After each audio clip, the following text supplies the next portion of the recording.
அலைக்கும் வரஹ்மத்துல்லா. நபி ஸல்லல்லாஹு அலைஹி வஸல்லம் அவர்கள் மஸ்ஜிதுன் நபவி பள்ளிவாசலில் மக்களுடன் வட்டமாக அமர்ந்து பேசிக்கொண்டு இருந்தார்கள்.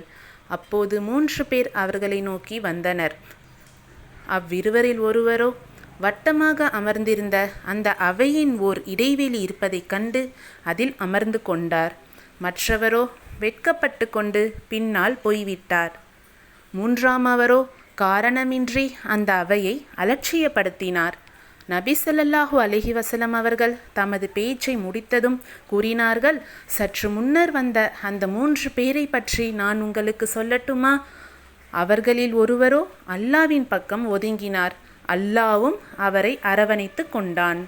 மற்றவரோ வெட்கப்பட்டு பின்னால் போய் உட்கார்ந்து கொண்டார். எனவே அல்லாவும் அவர் விஷயத்தில் கருணை காட்ட வெட்கப்பட்டான்.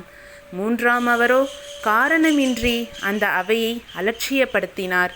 எனவே அல்லாவும் அவரை அலட்சியம் செய்துவிட்டான்.